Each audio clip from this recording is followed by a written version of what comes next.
Hello, and welcome to the CSBS Examiner in Charge School. As part of the pre-course assignment, you will review the first module for the class covering examination scoping. This module is separated into two sessions. The following slides provide an overview of the examination scoping process. The second session will then provide a specific emphasis on the scope memo. Congratulations! You've been chosen by your supervisor to be the examiner in charge on the next examination. Now let's get to work. Examination scoping is building a plan. And what better way to start than to watch a quick video to show you just how important planning is.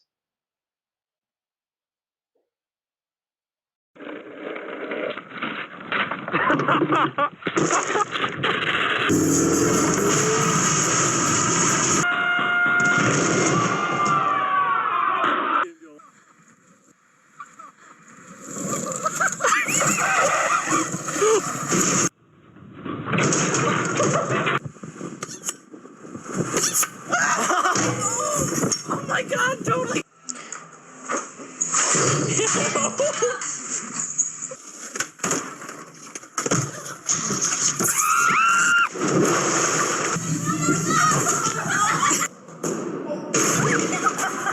Okay, ready? One, two.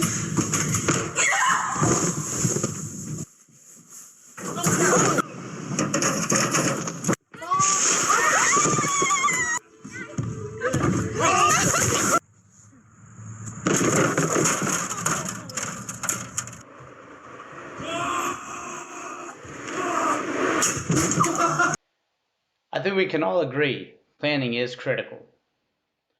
As an examiner in charge, or EIC, there are many responsibilities throughout the exam. We'll talk more about those during the course, but in this module, we'll focus on the responsibilities of an EIC during the scoping process. The primary responsibilities during this time start with communication. You will need to communicate with several parties during this process, and that includes bank management, your supervisor, and other examiners as well. With bank management, you'll need to introduce yourself as the EIC and likely talk through changes since the prior exam, as well as obtain updated information from them in order to aid in the scoping process. The next responsibility is to review documents, and there likely will be a lot of documents. The old days of simply reviewing a UBPR to scope an exam are long over. Nowadays, it's much, much more.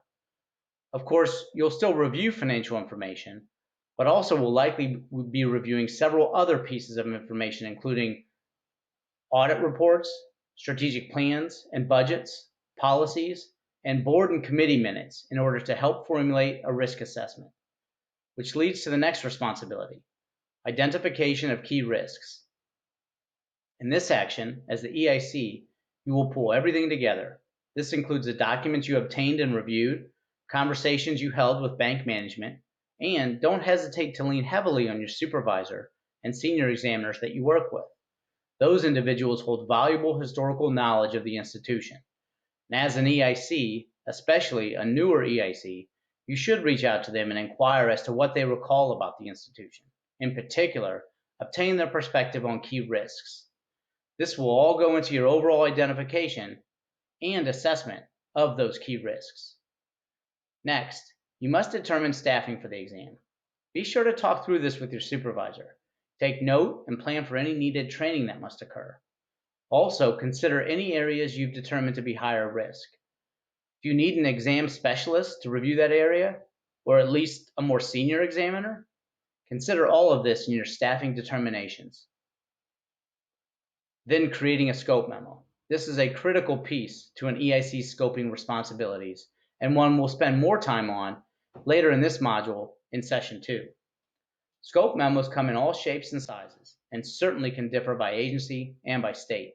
However, in all cases, they are the primary document that comes from the scoping process. And then finally, you'll be requesting the examination items, and this typically comes in the form of an examination request list that is sent out to the institution. Let's talk about the scoping process further on the next few slides. There are a number of tools used within the examination scoping process. Several notable items are included on this slide. However, this is by no means an all-inclusive list. reviewing prior examination reports, not just the last report, but go back and read the report prior to that. In the cases of an AEP exam, going back 2 exams prior will allow you to read a report in your state agency's format. Also, locate and review information in the correspondence file for the bank. You may need to reach out to your supervisor or someone in your office to help with this. You may find notable information in the correspondence file regarding branch application status, other real estate owned holding period exceptions, or other general inquiries. Contact with bankers is critical in scoping as well. Your agency may have scoping procedures that require a conference call with management to obtain an update on institutional matters since the prior exam. Of course, reviewing updated financial information via a UBPR and/or call reports will also be a valuable piece to your scoping assignment.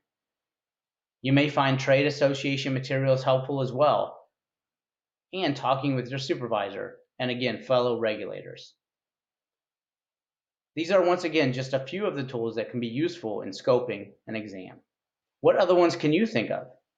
Make a list of those and keep them available for you for the next time that you're tasked with being an EIC. During the scoping process as an EIC, there are many items worthy of special consideration. Included in those are prior exam findings, internal control issues, and leading versus lagging indicators. While both leading and lagging indicators are important, it is imperative to differentiate between the two. Other items to consider include actions taken by the board and past concerns with violations. In addition, has the bank entered into new markets or established new product lines? If so, do they have the proper expertise in those markets or with those products? Another major consideration relates to changes in senior management and/or the board.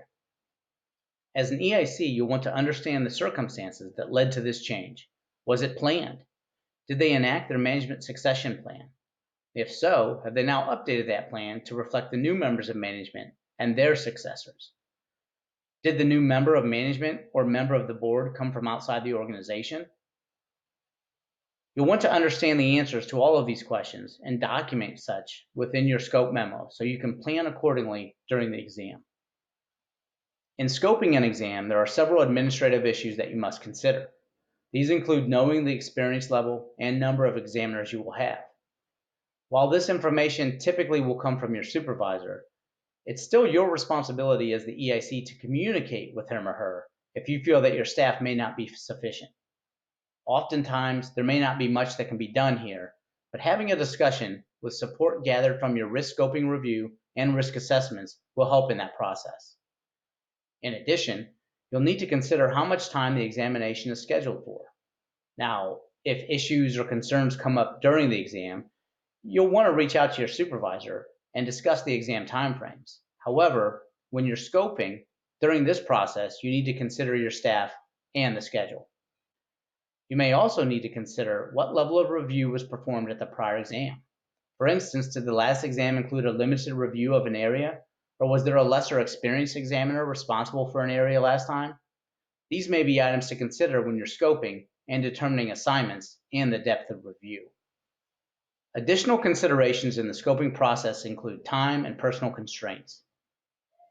These, while often out of your control as the EIC, will certainly impact the amount of time devoted to the scoping process, and also the institution's size, complexity, financial condition, and overall risk profile must be considered in determining the necessary scale of the scope.